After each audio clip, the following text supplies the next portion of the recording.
Hey guys, Harvest here, and I'm back again. Going to be uploading this summer. Sorry I haven't uploaded recently. Been really busy with school and finals and taking all my classes like calculus and everything. I'd say overall, if my school year were a pub match, I would have gotten like a 175 KD. You know, not great, not bad. Could have been better. You know, comparison Scarlett Johansson would be like a 20 KD. So definitely could have been better. This is actually gameplay by Savage. He got his first Moab and TDM with an LMG. And this is the gameplay. I'm not really going to focus on the gameplay. I'm going to jump right to the commentary.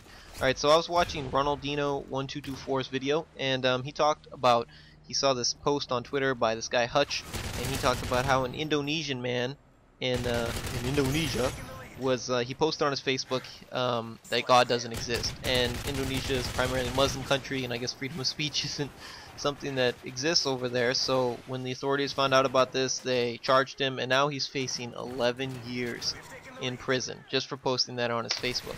Now I thought that, when I heard about that, I was like, wow, that's really extreme. But then the more I thought about it and the more I saw other people talk about it, I realized people really didn't they were shocked by this, and I was shocked that other people were shocked, because this kind of thing is this happens in a lot more extreme ways. Take for instance, last year on May 8th, 12 Egyptian Christians were burned alive in a church. Let's see, last year, January 3rd, 21 Egyptian Christians were killed outside their church. They were beaten, they were peaceful protests, and they were actually killed by police and military and the mob, and the Muslim mob that was there. And also, 21 Christians in North Nigeria church service were attacked and killed by I don't know, rebels or something. And then recently, that just happened actually. That happened April 29th this year. And even more recently than that, somebody threw like a hand grenade into a Nigerian church and killed some people.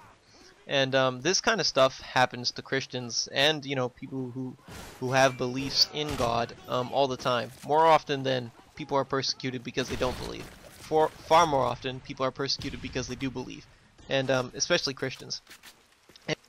People often, I hear people talk about the Crusades and how Christians went out and killed and fought with Muslims and everything. And I just want to point out that those people weren't really Christians. They didn't know the Bible. The Bible was in Latin at the time, so no one actually read it for themselves. Most people who went on the Crusades weren't educated enough to know that the Bible didn't have anything about what was going on and all that fighting and killing. The Bible didn't say that was okay, and the people who could read the Bible for themselves were obviously corrupt, because because the Bible doesn't say anything in there about going out and killing and Muslims and that kind of thing. If anyone, and I challenge any of the anyone want to contradict me on this, forget looking it up on the internet. Read the New Testament for yourself, and you will see that really it's not called the New Testament of love for nothing.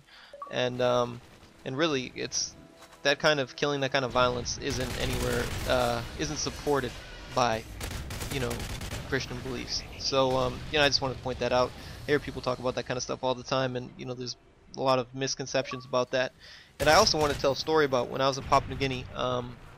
I knew a woman, she was a friend of my mother. Her name was Miss Fabian, and she did what my parents do. She was a Bible translator, in the jungle. And where she worked there. She worked with her husband, and they would did exactly what my parents do. They would talk to the people. They learned the language. They wrote an alphabet. They started schools, brought medical help there. Helped clothe people, that kind of stuff. And they also started to translate the New Testament. And while her husband was working one day, one of the men he worked with, who was psychotic, actually got an axe and came up behind him and killed him. Just hacked him with an axe, and he died. And that's ridiculous, right? And that didn't happen because he was a Christian. It just, the guy just went nuts and killed him. And it's really unfortunate. But what's amazing is that Miss Fabian... Okay, so first of all, I gotta straighten something out. If you kill a white guy over there, especially a missionary, you're in big trouble. Somebody, even last time we were over there, a missionary was, somebody attacked him, and they sliced him at his tendons. They cut his tendons at his elbows and the back of his knees. And I think he was from Missouri somewhere. And he came over there, was doing a school thing with his wife. Somebody hacked his tendons and then attacked his wife. And the cops grabbed him, kneecapped him, literally with bullets, shot him in the knees, threw him in prison. That guy's probably dead. I'm not gonna lie. Cops probably didn't help him, and if they did, he's probably amputated, and he'll be walking around on his hands for his rest of life. And you see a lot of people like that over there who used to be criminals. So anyway, so this guy killed her husband, and they threw him in jail. They're probably going to let him rot and die. And you know what she does is she cooks meals for him every night and goes and sees him. Think about that. The man who killed her husband. Because that's what she got from the Bible. That's what she read. And so she would go there every night and she prayed for him, talked to him, and she would feed him, dude. I mean, that's just amazing. She actually has a book. And then and eventually the guy, you know, hung himself in prison. He felt so bad. But I just think that's just an amazing story about one woman and how she just I mean, was just loving. She forgave the guy who murdered her husband with an axe, even though her husband was there to help those people.